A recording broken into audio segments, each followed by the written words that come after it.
Welcome to the afternoon of DC Week's core conference. So have you had a fantastic day?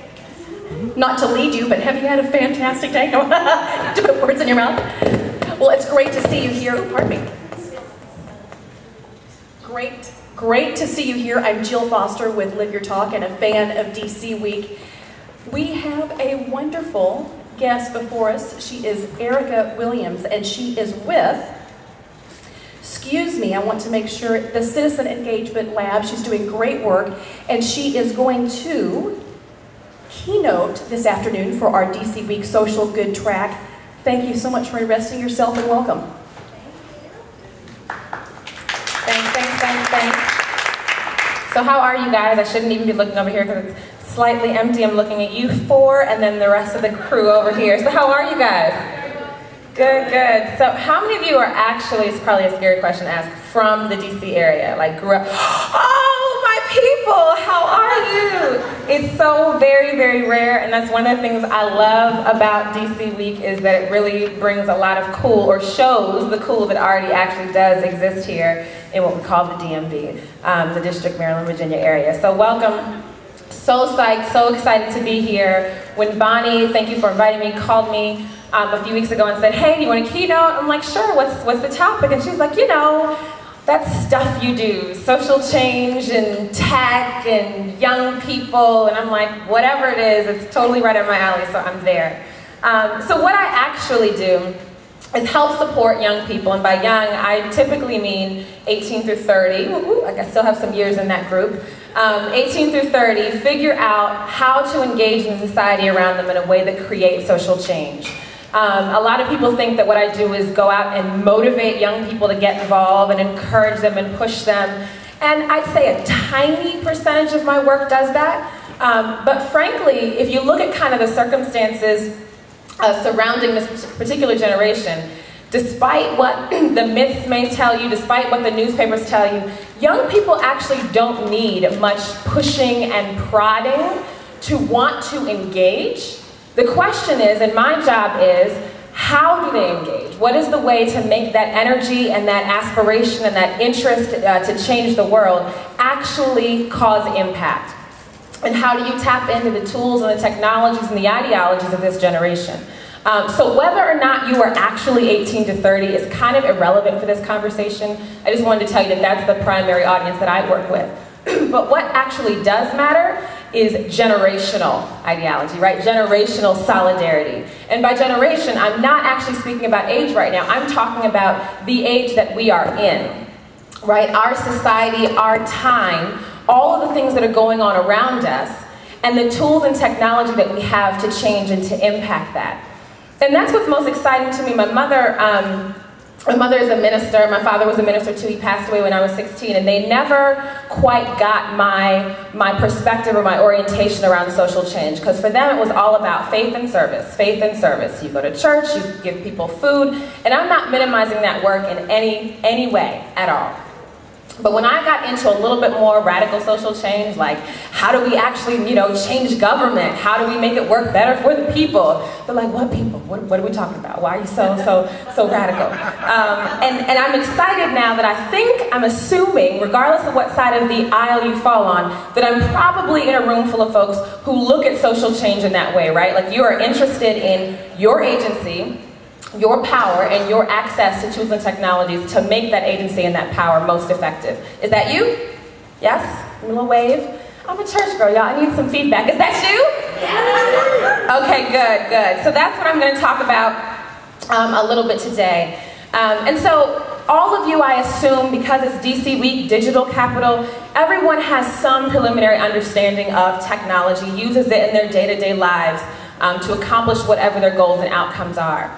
In the social change sphere and social change specter, technology has been kind of a buzzword the past 5, maybe 10, I don't go back any farther than that, so I'll limit it there. The past 5 or 10 years, everyone's super excited about this idea of technology and social change. And the most recent example that people in my field use to point to the power of technology and social change is, any guesses? when people talk about social change and revolution and all of this stuff and technology, what's the most recent example you hear folks say? Occupy. Occupy. I'm getting there, but you're right, that's even more recent than what I'm talking about. But the biggest one, before Occupy grabbed national attention, was Arab Spring, right? Everyone talked about the Arab Spring. And I do not want to minimize all of the complexities around Arab Spring. Believe me, there are many.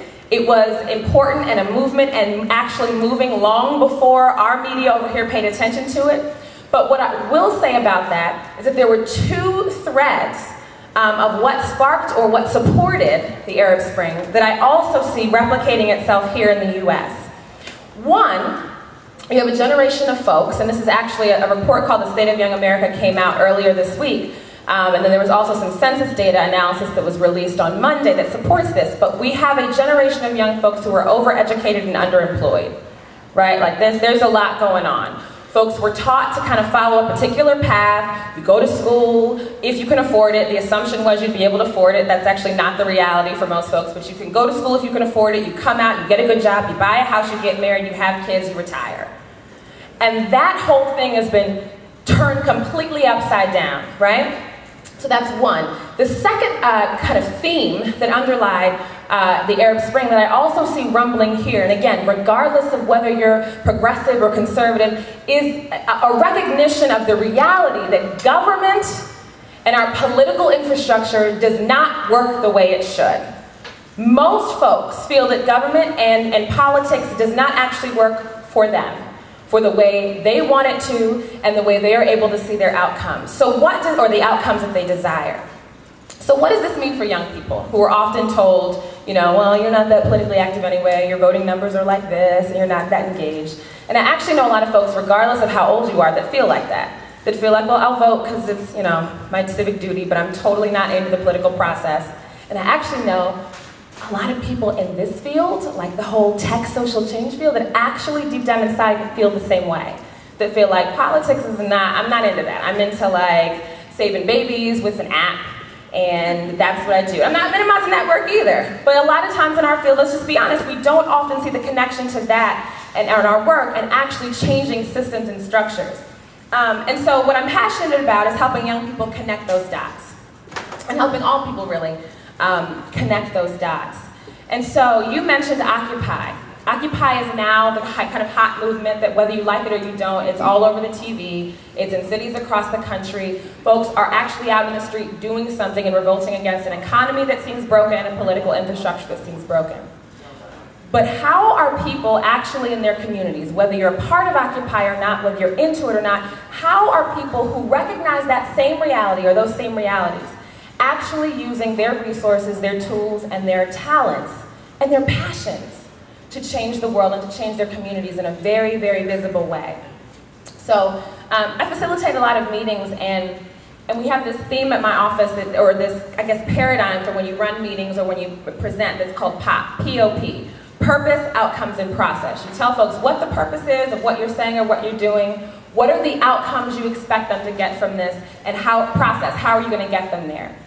So the purpose of the last, I guess I have maybe about 10 minutes left, super short, but the purpose of this for me today is to encourage you to be able to connect the dots between actual system change and infrastructure change and all of the social good work and whatever manifestation it is that you all are currently doing. The outcome, so that was purpose, the outcome is hopefully when you leave this room you'll have either some new ideas or some new energy to find ideas that allow you to connect those dots. And if I'm any good at my job, that will also encourage you to talk to some young people about the work that they're doing.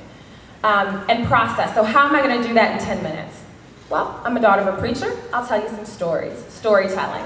I think storytelling is a really exciting way to see, not just talk to you about, but actually illustrate how folks are making change and creating, connecting those dots between generic social change work and actual system change.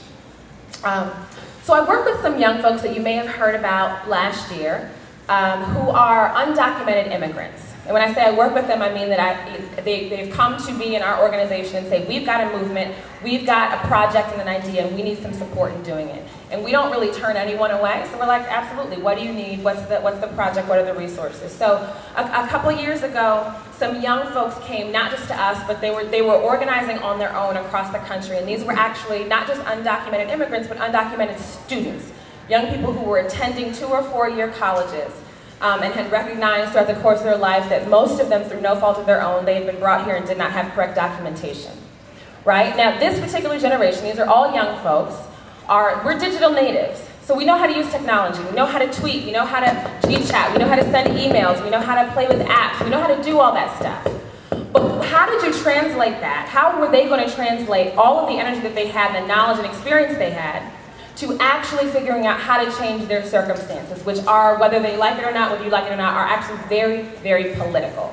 We want to say it's moral and there's all sorts of emotions around it, but at the end of the day, their situation is highly politicized. So what they started doing was, they looked back at old school organizing and activism and they said, well, let's march. Let's march. We're going to walk. We are going to walk. They were fighting for a policy called the DREAM Act, which would actually allow them a path to citizenship if they were registered in school and 4-year institutions that would allow those students a path to citizenship.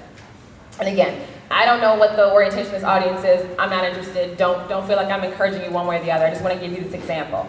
So these young people said, okay, we're going to walk, we're going to march, we can hopefully get some attention. We know marches work, we know that's a legendary kind of mode of activism, but what does it look like when our generation does it? What does it look like when we take our tools and technology? So most of the folks along the road that they were walking from Florida to DC, they decided they were going to walk from Florida to DC. But most of their supporters were also undocumented. So how are they going to get the word out? How are they going to get safe places to stay where they were going in the cities they were going to? How are they going to reach out to the media without endangering their own lives? Technology. These young students that we now call the Dreamers built a ridiculously sophisticated online network of folks. We kind of jokingly said it's like the modern day Underground Railroad. They were doing all sorts of creative things, showing videos, text messaging, on phones that they had that were not necessarily registered in their names. They had this amazingly intricate online system of support for their highly political act that was actually just as much social and cultural as it was political. So they were not just encouraging folks to go meet up at certain places and demonstrate, but they were sharing stories. They were sharing stories of their experiences, and what resulted was this whole body of information, this body cultivated by people who didn't know one another personally, who had never met one another, but who shared a common experience and were able to maximize and magnify the power of the internet and the power of technology to support their movement. I'm not going to tell you what happened to them. They're awesome. They're still organizing. The DREAM Act did not get passed, but Google them if you want to find out what's going on with their movement. But that was a critical example of people who were taking a highly politicized kind of issue or orientation, the immigration reform, and Democrats and Republicans, and they were connecting it to social change work that they were already doing and the technology that they had at their disposal.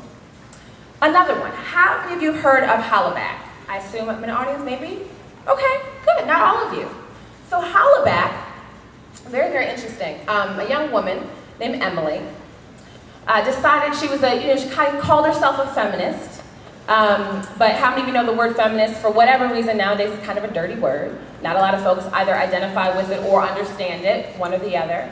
But Emily was a young woman, and she thought that the next frontier of feminism, even though we'd gone through the courts and we'd gone through legal systems to figure out how to get gender parity, which actually still doesn't fully exist.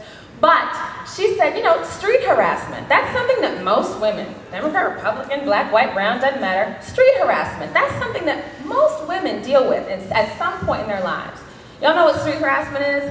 You probably don't even call it that, but it's just when dudes are messing with women on the street, hollering at folks, yelling inappropriate things, bothering you. It sounds like something that we just kind of pass off as, well, that's life. That's normal, not a big deal. Emily didn't think so. And she said, it really affronts me as a woman and my sense of who I am in this world. So what does a movement look like that can galvanize around that? And I know I'm not the only woman that's ever experienced this. I know I'm not. So how can I connect with other women here and all across the world to make there be a price that folks have to pay for harassing women on the street? Like, how do you can't legislate that necessarily. You can't go through legal means. You can't go through traditional political avenues. So she decided to develop something called Hollaback, which is where women basically photograph, video, film, and post their experiences with street harassment.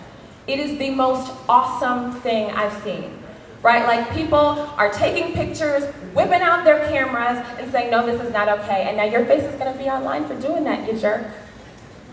Right? That sounds funny, it sounds like it's something that's not that big. This movement has grown globally.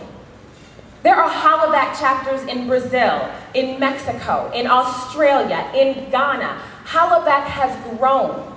How? Through the power of technology. But the key to this story, just like the key to the dreamer story, just like there are so many other stories I can tell you, is that fundamentally, it's not technology for technology's sake. And that's something when I come into these spaces, I always like to say, because I'm not really a techie first, I'm like an organizer and an activist first and a techie second. A lot of times we forget that it's not technology for technology's sake that actually creates the change, right? It's technology used to advance a broader cause, to expose and highlight and support real human connections, real human problems, real human challenges, real human needs and shared concerns and shared experiences. That is actually the currency that we all deal with. And technology is the great and exciting and limitless tool that we can use to do that, right? And so I bring that up because there's this mantra now, and I know no one in this room, because you're at DC Week, I know you all don't feel that way, but outside of this room, there's this idea that, you know, tech is just a fad, and it doesn't really have anything to do, tech and social change, I mean, it's just a fad, and it's not real hardcore organizing and activism, and you can't take that person who's doing stuff online to feed the homeless, or a person who's doing stuff online to help folks organize and develop new infrastructure for their cities. You can't translate that work into actual infrastructure and political change. That's what the narrative is that's out there, that when kids are fooling around online and talking and sharing ideas and organizing, that it's, they call it slacktivism. Like, it's just because you don't want to get up. It's just because you want to sit at home and do this. Or techies, it's just because you don't really have a real understanding of politics or the infrastructure or the powers that be, whatever the case is. And I want to challenge that. That is absolutely, patently, fundamentally false. Technology is so awesome and so amazing in the social change space because it is limitless. It is absolutely limitless. We have this tool at our disposal and this expertise at our disposal that I think is actually very unique to our generation, meaning, again, those of us who are coming of age in this age. It's very unique in its ability to morph and to change and to be tweaked with the times and the circumstances and the challenges and the issues. But it is up to us, those of us who call ourselves digital change agents, those of us who call ourselves change makers, it's up to us not just to create the tools, but connect it. To connect the tools, connect the ideas to the people that most need them. To the people that have fantastic ideas about how to change their world, but maybe they may be missing that app. They may be missing that access to a resource that can magnify the work that they're doing at a local level nationally. So fundamentally, my speech today, which I think is almost over, I've got like a minute or two left. You have 10 minutes. Praise God! I'm so excited. Okay. And you're welcome to use that for Q&A or however you like to engage. Perfect, perfect. I've got like about 10 more pages here, but maybe I'll shut up soon and let it be Q&A. But the fundamental purpose here is that connections are absolutely core. And not just connections to individuals to communicate, but fundamentally connections between this sector, this world, the knowledge and the resources that we have, to folks who are struggling and fighting and trying to change their communities day by day, offline, right? That's what makes all of this so magical. And I often am in those communities. I'm often in organizing spaces or spaces with folks who are activists or spaces with folks who recognize a very, very big systemic barrier that they have to jump. And they don't even know that this particular world, this group of people who come together to figure out how technology and social good can change the world, they don't know that this world exists. And many of the folks in this world don't know the awesome stuff that's happening offline that exists that, if combined together, could create absolute magic. And I think ultimately change the world at a pace that we haven't yet seen, right? Social change isn't dependent upon technology. Social movements have been building and growing and changing and evolving since the beginning of history. But what's so exciting about now is that we have the chance and the power to change that pace, to speed it up, to magnify it, to connect it with movements that are happening globally. And that is what inspires me, and that is what I hope inspires some of you in the room. So I will shut up briefly and maybe take a couple questions. Yes? Erica? Yes? Can you give us a sampling in your engagement lab how you engage people? Absolutely. How do you start them, and how do you, just a brief synopsis? Absolutely, that's a great question. I talk very little about myself when I do these things, so I forgot to tell you how I actually do the work that I do. So Citizen Engagement Lab is an incubator. That means social change agents, like social entrepreneurs and organizers, come to us and they say, we have an idea for how to organize and support this community, and we want to do it primarily online. We want to have it be tech savvy first and foremost. And so then we do everything from providing strategic support and guidance to media and communication support to technology support to help that organizer or that social entrepreneur get the idea up off the ground and out, right? So let me give you an example. Color of Change. How many of you have ever heard of an organization called Color of Change? Okay, everyone knows what the NAACP is, right? The nation's oldest African-American political advocacy organization. Legendary, amazing organization. But how many know every organization isn't for everyone, right? We need a multitude of organizations advocating for certain causes, representing different segments of certain populations and communities. So Color of Change came about. It's an online organization, the largest online organization, political organization of African Americans. Over 875,000 members online. And it came, right? It's pretty big. I'm impressed with them too. It came about after Hurricane Katrina and the response or lack thereof to certain communities, certain folks within that community that said, we don't feel like we have a voice, we don't feel like we're being listened to, we don't feel like we're being heard. And so there were a lot of marches. Our organization was not, let me repeat, we were not responsible. I cannot take credit for all of the organizing that happened around that. But two visionary folks said, you know what, how can we harness this? Because the movement around Katrina and also Gina 6, how many remember Gina 6? Those movements really spread rapidly online. So how can we galvanize this? And so they actually began to reach out through simple petitions, simple online petitions. It wasn't really complicated, it wasn't really fancy. They just felt, let's make sure folks know that they have a voice.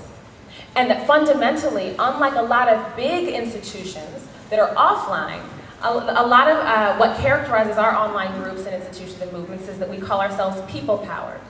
So we poll people. We say, what are the issues that matter most to you in your community? And then we're able to rapidly tailor the actions and the asks and the emails that go out and the text messages that go out after that, showing people what they care about and here's a way to get engaged.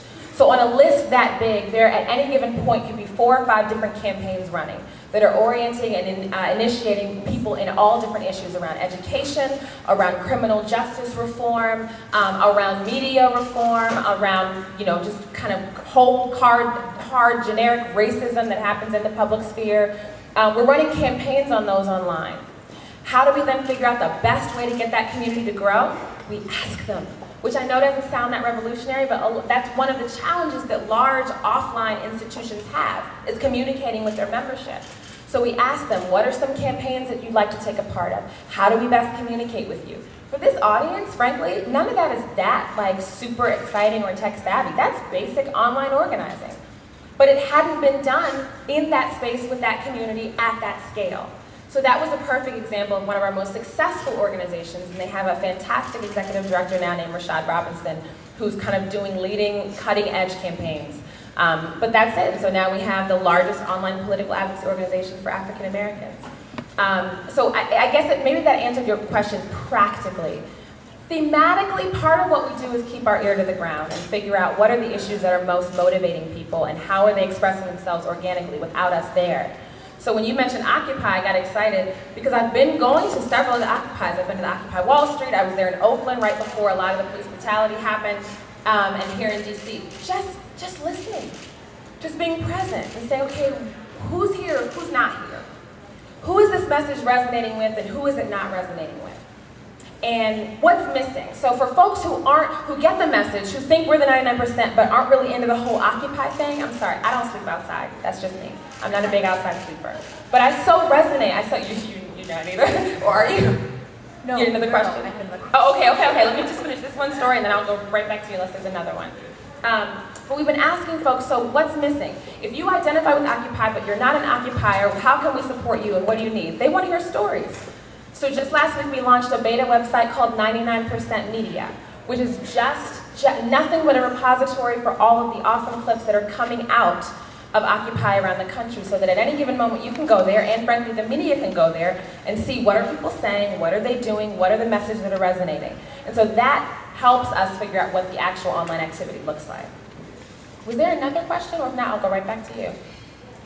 Okay, maybe I'll bounce back. I'd love to hear your thoughts on just what the role of organizations in the future is around social change. It seems like your perspective is very much the future is movements and people coming together to create change, not reforming NCLR or reforming NAACP. I'd love to hear your thoughts. Don't get me in trouble. No, I'm not opposed. I don't think those two are at odds with one another. I think there is absolutely a role for traditional institutions, and that those traditional institutions, in order to ensure their longevity and health, must continue to grow and change and modernize. But I absolutely think, I mean, we know from the polling around how young people view institutions, how young people are very skeptical of traditional institutions and authority. And then if you couple that with the wave of new media and technology and how everything is crowdsourced and people-powered, to me the logical prediction, I don't have a crystal ball, but the logical prediction that I advocate is that institutions will, I think, lose some level of relevance. Not all. I've worked in like straight up hardcore old school politics too, and there, believe me, in those spaces is a role for large institutions. But I do think in terms of what's actually continuing to galvanize and organize and inspire people, it's other people. It's people. It's what they're saying and their stories and how they're sharing. And I think the more we and other organizations can tap into that and support it, I think that's the future of what the movements are going to look like. Yes, ma'am. I'm just a little curious about what sort of connections you're making for these organizations, whether it be connecting them to a community that can get them the information, like open data sources on government websites, or getting them access to training or tools or that, or if it's like an actual facility where they can go in and be like, well, how do I do this in a theoretical manner, like you would entering a classroom? No, we don't actually do all of that training ourselves. So we do actually connect them to folks. We're next week meeting with some folks from Code for America who are interested in some of our apolitical work, helping to build tools. But we really just make the connections to folks. And so it's stuff like this. It's when I go out and speak to crowds and audiences like this that folks come up to me and say, we build this or we do this. We've got these resources that we want to give to your communities and share. And so we basically just connect the dots for folks. If you have other ideas on how we can do that better, I would totally love to hear them. Okay, I think my time is up. Thank you guys. Thank you so much.